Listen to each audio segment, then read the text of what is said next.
Alain Holidays vous fait voyager avec Breton d'ailleurs.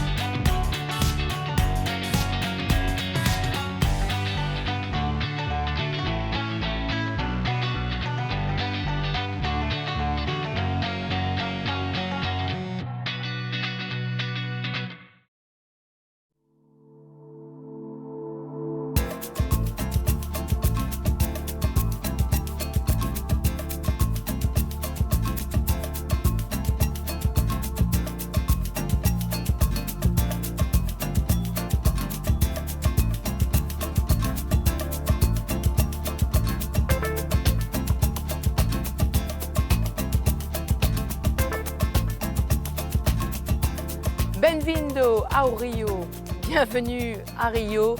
Je me trouve à côté de la plus belle baie du monde, on peut le dire. Regardez ce paysage magnifique, impressionnant, avec le pain de sucre juste derrière moi, qu'on ira visiter. On va aussi faire un petit tour dans les favelas, même si la situation sécuritaire est de plus en plus tendue en ce moment. Et surtout, on va aller visiter les plages mythiques de Copacabana, d'Ipanema. Mais on commence par le Corcovado et au-dessus du Corcovado, le Christ Rédempteur, le plus ancien bâtiment d'art déco du monde, créé en 1931. Allez, on va grimper sur le Corcovado. Allons-y.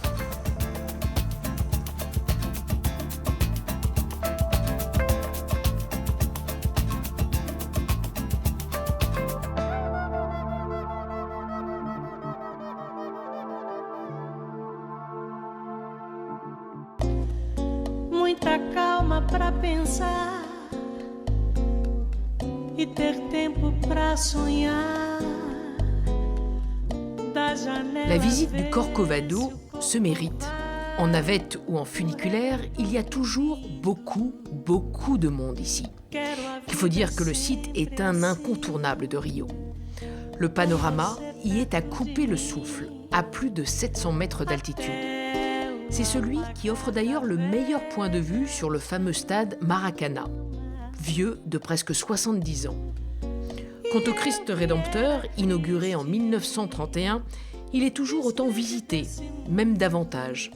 Mais, changement d'époque, la dévotion a cédé le pas à l'autoportrait, au selfie, et nombreux sont les touristes à se prendre désormais pour le Christ.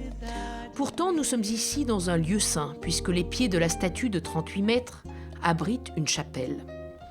Héritée des colons portugais, la religion catholique reste encore majoritaire à 60% dans ce pays chrétien. Mais les cultes évangéliques progressent, ainsi que les athées.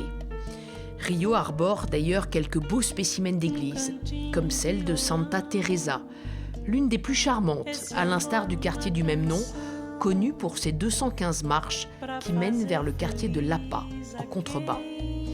Voici l'escalier Celarón, du nom de l'artiste chilien qui le conçut et le décora pendant 20 ans jusqu'à sa mort brutale en 2013, à l'aide de 2000 carreaux de faïence, venus des 4 coins du monde, et même de Bretagne.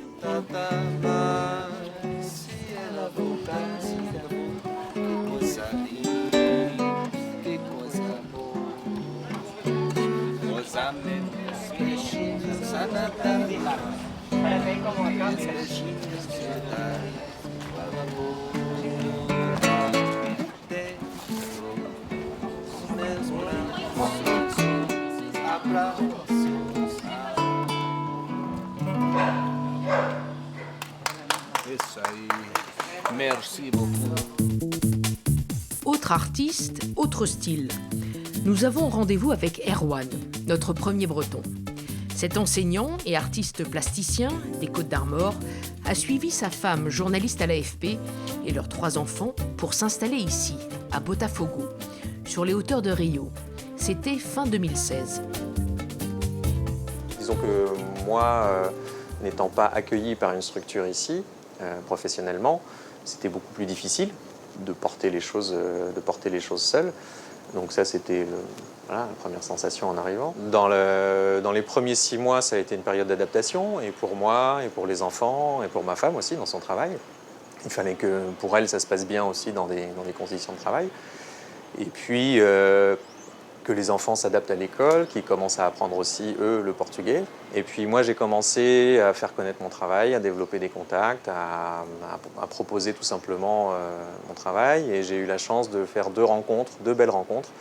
Une première a été via l'Alliance française, la possibilité de faire une installation ici au MAC Niterói.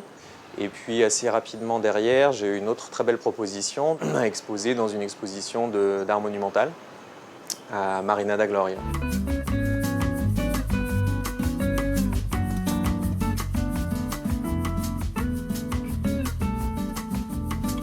Alors la tannerie, c'est encore un autre projet, c'est un projet de vie, c'est une association qui est derrière ça, que j'ai montée avec des amis, on se connaît depuis nos études parisiennes, qui est un lieu situé à Bégard, entre Guingamp et Lannion, et qui est un lieu d'art ouvert au public il y a 7 ans maintenant, et pour lequel on fait une programmation d'exposition tous les ans. Donc ça, j'ai quitté beaucoup de choses, mais j'ai gardé ce projet-là en Bretagne, avec l'idée d'ailleurs de pouvoir exposer les artistes qu'on présente à la tannerie un jour ici à Rio, et développer des contacts ici à Rio pour pouvoir un jour proposer une exposition en Bretagne. En attendant, il travaille sur son sujet de prédilection, le ciel. Mon travail est directement centré sur le ciel comme sujet, et le ciel et les formes qu'il peut prendre. Dans la représentation, dans l'art, donc il peut y avoir un travail en dessin, en peinture, des projets d'installation. Et je suis justement sur un projet que j'ai appelé l'Atlas des formes du ciel. Donc l'Atlas des formes du ciel, c'est tout un programme, c'est une entreprise impossible. Il n'y a que des Bretons pour penser à ça. Alors, la lumière est différente, les saisons sont différentes. On est dans une météo différente, on est dans l'hémisphère sud, mais le sujet reste le même. Et c'est ça qui est assez passionnant, c'est d'avoir pu se délocaliser pour finalement traiter du même sujet, mais dans un contexte et dans des conditions complètement différentes, enfin, complètement renouvelées. Si Erwan se plonge dans le ciel, nous plongeons dans le pain de sucre, dont la vue de chez lui est extraordinaire. Le plus simple est de prendre le téléphérique qui mène d'abord au Morro da Urca, puis au pain de sucre, un autre morne qui en aurait la forme, culminant à près de 400 mètres. Recouvertes de végétaux, ces 2 collines offrent, selon certains, la plus belle vue sur la plus belle baie du monde, la plus complète surtout, à 360 degrés. Rio est la ville au plus grand nombre de points de vue. Une ville façonnée par ce relief varié et par cette architecture qui l'est un peu moins. Souvent 13 années 60, car héritée de son âge d'or durant le 2e tiers du XXe siècle, quand elle était encore la capitale du pays. Elle est aujourd'hui peuplée de plus de 6 500 000 habitants, les Cariocas, dont un tiers vivent dans les favelas. Ces bidonvilles, désormais en dur, excroissance de quartiers grimpant à flanc de morne. Il en existe environ 700. Mais Rio est surtout une ville de plage, parmi les plus belles du monde, au sable blanc et fin. Voici la plus célèbre, Copacabana, longue de plus de 4 km, dont l'ondulé noir et blanc des mosaïques de la promenade est devenu un emblème à lui tout seul. C'est la plus ancienne aussi, où est né le mythe dans les années 20 avec la construction du Copacabana Palace, haut lieu de la jet-set des années folles.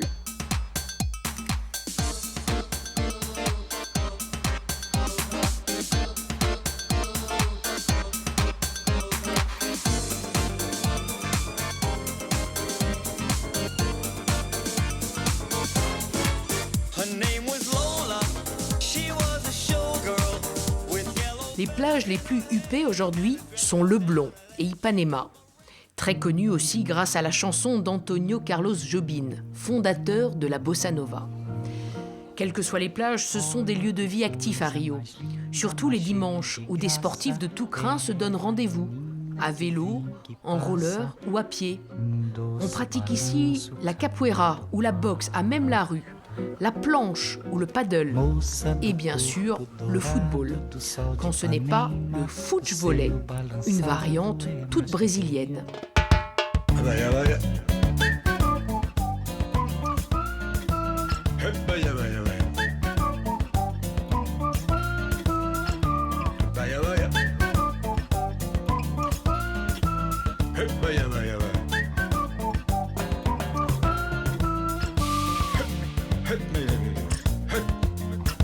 Alors, je me trouve sur la plage de Copacabana avec deux Bretons qui ont 3 points communs. Tout d'abord, ils sont brestois. Ça se voit d'ailleurs sur le t-shirt de Vincent, n'est-ce pas? L'école de ski brestoise. Morgane aussi est née à Brest. Deuxième point commun, ils sont ou ont été journalistes. C'est le cas de Morgane qui est à côté de moi. Vincent, lui, l'a été, il nous en parlera. Et le troisième point commun, ils sont arrivés ici en 2013. Alors pourquoi en 2013? Tiens, je vais commencer par toi, Morgane. Raconte-nous. Donc moi, en fait, c'était pour arriver à temps avant la Coupe du Monde qui commençait en juin 2014. Donc histoire d'arriver, de m'installer et de commencer à travailler pour mes clients en France. Toi aussi, tu es venu dans la perspective des Jeux Olympiques et de la Coupe du Monde. Exactement, ouais, pour moi c'était un retour au Brésil, mais c'était dans cette optique-là de travailler en lien avec ces événements qui sont la Coupe des Confédérations, la Coupe du Monde, les JO, donc les grands événements sportifs qui arrivaient. Mais à l'époque, tu n'étais plus journaliste, parce que tu as fait un IUT de journalisme à Lannion, je crois. Voilà. Et ensuite, tu as changé de secteur. Et ensuite, je me suis un peu réorienté vers l'événementiel, la communication événementielle. Et donc, c'était plus dans cette idée-là que je suis revenu au Brésil pour travailler sur ces événements, plus comme dans l'organisation des événements, ou en tout cas pas forcément dans la couverture journalistique. Voilà, plus dans la plus derrière, voilà. dans les coulisses. Exactement. Et toi, c'était plus pour montrer l'événement. Tous les deux, vous avez eu un coup de cœur pour Rio ? Alors moi, Rio, donc, j'ai d'abord vécu dans le nord du Brésil, mais c'est vrai que je suis venue à Rio donc, avec mes parents et mes frères en vacances. Et j'ai trouvé que c'était vraiment une ville très agréable à vivre, où justement on a ce côté ville avec toutes les infrastructures, mais quand on veut se reposer, quand on veut déstresser, on va à la plage. Je confirme, on a tout ici en fait. Donc c'est vrai qu'on a la plage, on a la forêt qui est juste dans la ville. Donc en quelques minutes, on passe d'un paysage à un autre, d'une ambiance à une autre. Et en plus, toi, tu as trouvé une carioca sur place. Et moi, voilà, en plus ça facilite les choses. Ça rend encore plus agréable. Ouais. C'est pas pour ça que tu es revenu. Tu l'as rencontré après. Ouais, je l'ai rencontré après. Ouais. Non, je suis revenu pour les événements et aussi parce que j'ai toujours aimé le Brésil. Ça m'avait plu lors de mon lors de ton premier séjour. Première expérience, ouais. Donc, oui, voilà. quand même, les Brésiliens sont très joyeux, ont vraiment sont très amicaux en fait. Donc je pense que nous, les Brestois, on l'est aussi, je pense. Ouais. Je pense que les Brésiliens sont très accueillants surtout. Donc quand on arrive ici, l'intégration, elle se fait très facilement. On sait aussi qu'il y a quand même pas mal de violence, on en parle beaucoup dans les médias, on est bien placé pour le savoir.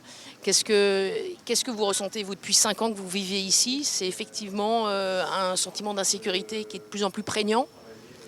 C'est vrai que en 5 ans, moi j'ai vu vraiment la sécurité à Rio dégringoler, donc ça se ressent au jour le jour, on entend plus parler de braquage à main armée, de fusillade, etc. Nous, je pense qu'on habite dans des quartiers qui sont assez privilégiés encore, où c'est pas quelque chose auquel on est confronté au quotidien, mais on a plus ce poids-là sur les épaules quand on sort dans la rue pour aller faire des courses ou prendre le bus, et on sent un peu plus de danger au coin de la rue. Mais ça ne nous empêche pas de vivre normalement, ouais. On sort normalement, voilà, c'est juste qu'on est peut-être un petit peu plus vigilant que ce qu'on serait à Paris ou ailleurs. Est-ce qu'on peut sortir le soir ici? Oui. Ouais. Pareil, c'est juste une sorte de comportement à avoir. On évite d'être isolé seul et de prendre son portable et d'appeler un taxi ou quoi. Ça, on évite de le faire. On se met plus à l'entrée d'un bar ou d'un restaurant. Les personnes qui vivent ici savent aussi les quartiers à éviter ou les rues à éviter, les rues qui ne sont pas trop fréquentées. Mais les gens n'ont pas arrêté de sortir à Rio, au contraire. Et on confirme, La ville s'anime le soir, même en dehors du carnaval et de sa samba. Ici, on peut danser toute la nuit.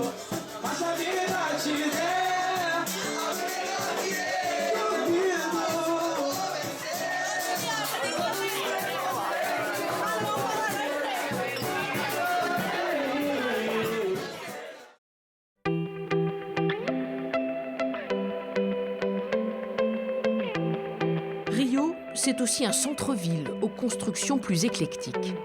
Avec sa cathédrale Saint-Sébastien inaugurée en 1977, sorte de pyramide de style moderniste. Et en face, le siège de Petrobras, le groupe pétrolier public par où le scandale est arrivé. Ce scandale de corruption qui a touché 2 présidents, Dilma Rousseff, destituée en 2016, et son mentor, Lula, condamné en 2018. Un peu plus loin, dans le quartier du Port, rénové à l'occasion des Jeux Olympiques de 2016, des édifices plus modernes jouxtent des rénovations. Telle cette réplique de bateau, à l'image de ceux transportant les Portugais qui ont découvert le site le 1er janvier 1502 et qui lui ont donné son nom, la rivière de janvier, Rio de Janeiro. Il y a ici tout un mélange de styles et d'époques, traversé par un tramway flambant neuf qui ressemble à celui de Brest. Et pour cause, il est français, construit par Alstom. La France, encore représentée ici, avec l'ancienne Maison de France, qui abrite le consulat et la bibliomaison. C'est là que l'on retrouve Fanny, une médiathécaire vantaise de 25 ans.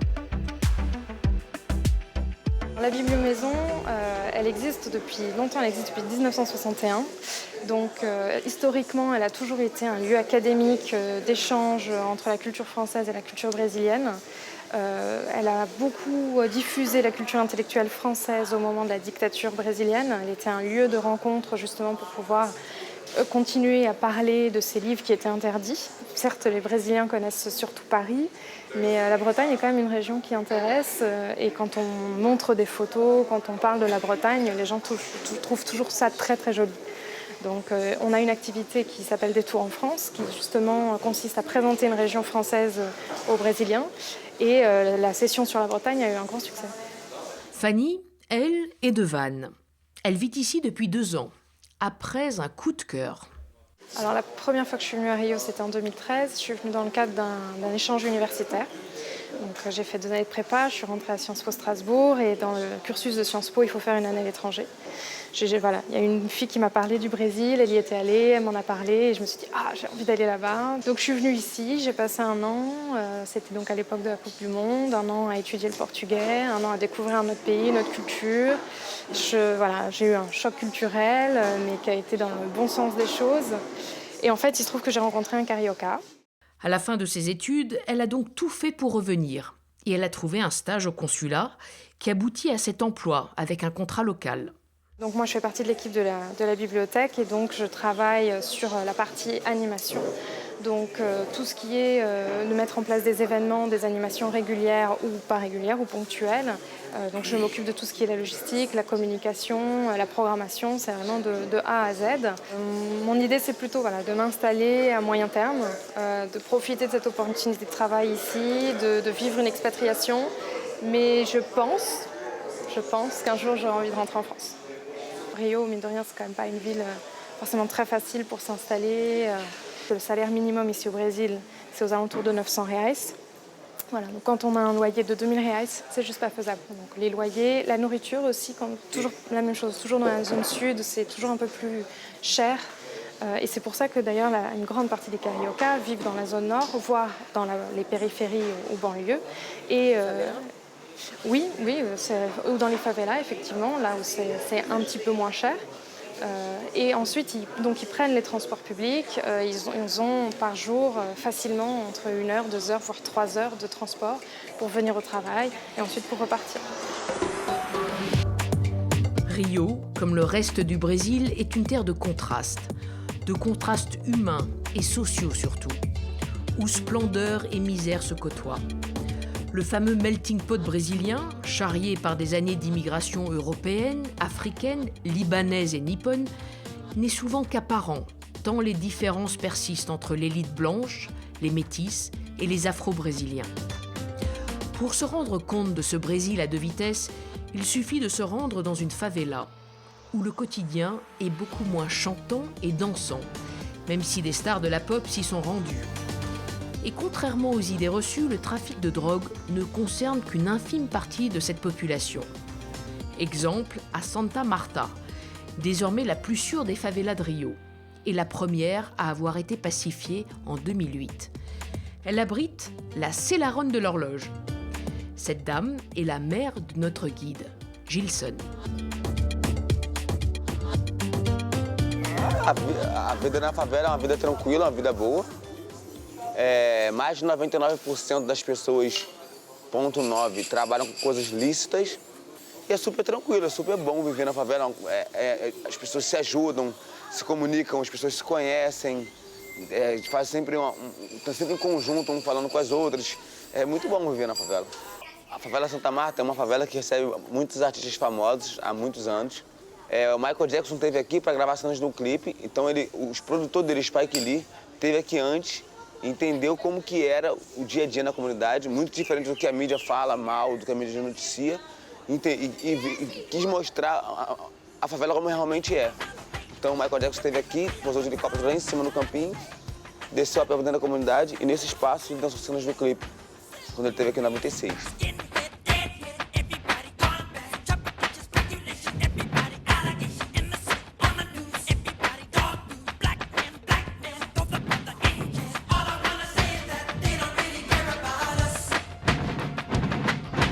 C'est dans une ancienne favela que nous retrouvons Emma, notre dernière bretonne. Elle vient d'emménager ici avec son compagnon brésilien, après avoir vécu quelques mois dans la favela de Vidigal. Vidigal, oui, c'est une favela, mais c'est la favela un peu bobo de Rio, puisque voilà, il y a des personnes un peu plus huppées qui y habitent. Il y a Vincent Cassel et l'autre personne, bon, il n'est pas français, mais il y a David Beckham, qui a une maison ici, également au milieu de la favela.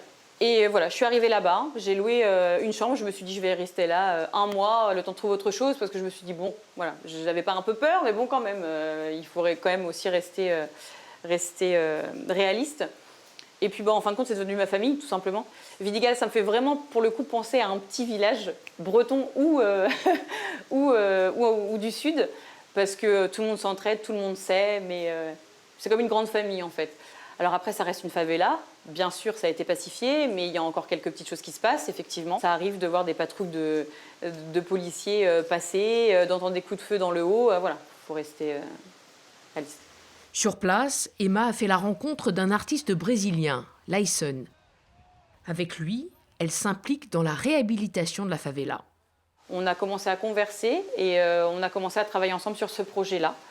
Donc le projet est en train de s'organiser puisque des artistes ont déjà commencé à peindre, mais au-delà de ça, il faut du matériel parce qu'ici, tout coûte très cher. Et puis, Lyson aspire à faire connaître encore mieux Vidigal puisqu'il y a quand même le Trilha dos Irmãos à faire et plein d'autres choses. Et justement, montrer que justement, toutes les favelas ne sont pas forcément identiques et que même dans les favelas, il n'y a pas que des trafiquants qui y habitent en fin de compte. Mais au départ, c'est un autre projet qui a conduit cette trentenaire au Brésil, un peu par hasard. En fait, j'étais en reconstruction professionnelle en France. J'avais prévu de partir m'installer dans le sud de la France. Et je me suis réinscrite vraiment par hasard sur un site pour être jeune fille au pair, ce que je l'ai fait quand j'étais plus jeune, il y a 10 ans. Et du coup, au bout de 3 mois, on m'a répondu. Donc en fait, j'ai été directement plongée dans le bain. Et il a fallu que voilà, je parle tout de suite. Après, au bout d'1 mois, le projet s'est arrêté. Malheureusement, ça n'a pas fonctionné comme ça devait fonctionner. Et je me suis rendu compte justement que voilà, il y avait du potentiel en fait, au niveau des gardes d'enfants avec les familles expatriées, qu'elles soient françaises ou étrangères. Et du coup, voilà, là, je démarre mon projet d'ouverture d'entreprise et je suis partie pour rester. Emma reste aussi par amour. J'ai aussi rencontré quelqu'un, bien sûr. Donc voilà, ça me fait rester aussi, parce que bien sûr, il est brésilien. Il n'est pas de Rio, il est de Minas Gerais. Et puis, voilà, du coup, on s'aime. Donc, je vais rester ici. Et justement, on va se paxer bientôt. Donc, du coup, je vais avoir mon visa permanent également. Et ça va être également un peu plus facile pour ouvrir l'entreprise. et puis pour continuer la vie ici. J'ai visité, on va dire, tout ce qu'il faut visiter à Rio. Et j'ai pas eu le temps de sortir à l'extérieur de Rio parce qu'en fin de compte, je suis en train de monter le projet de mon entreprise, je suis dans les démarches pour changer mon visa. Donc du coup, je suis très occupée. Mais j'ai justement ma famille qui va venir me voir, ma sœur qui arrive dans un peu moins d'un mois. Donc du coup, on a prévu justement d'aller ensemble au Chutes d'Iguaçu, de visiter la partie, le côté brésilien et le côté argentin. Et voilà, on va en profiter pour découvrir les alentours de Rio et de s'enfoncer un peu plus dans le Brésil pour voir ce qu'il y a à voir.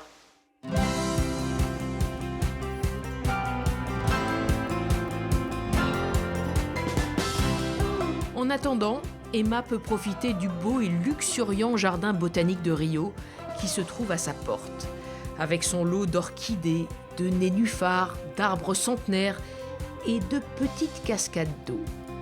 Pour les grandes, c'est bien sûr à Iguaçu qu'il faut aller. Cet ensemble de 200 chutes mythiques est incontournable.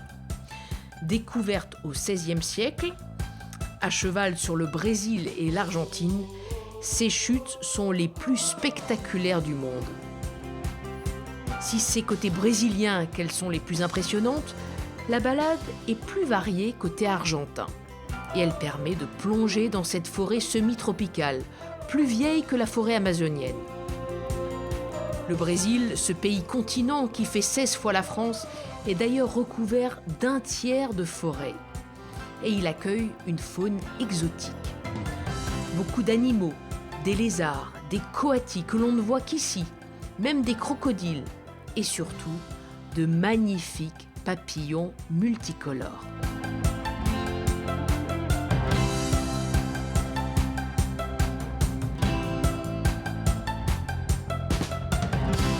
On se trouve au pied des chutes d'Iguaçu, côté argentin, avec mon guide qui lui est brésilien. Oui. Silvio, oui. Alors là, on se trouve du côté argentin des chutes. J'imagine pour un Brésilien que tu es, tu préfères le côté brésilien que le côté argentin? Oh oui. Je préfère. Tu préfères? Oui. Bon, en tout cas, merci beaucoup de nous avoir montré ce bel endroit d'Iguaçu. Merci à vous de nous avoir accompagnés, surtout à Rio, une ville pleine d'énergie. Et comme on dit ici, au Brésil et à Rio, adeus, ou sinon, il y a une autre expression. Até breve. Até breve.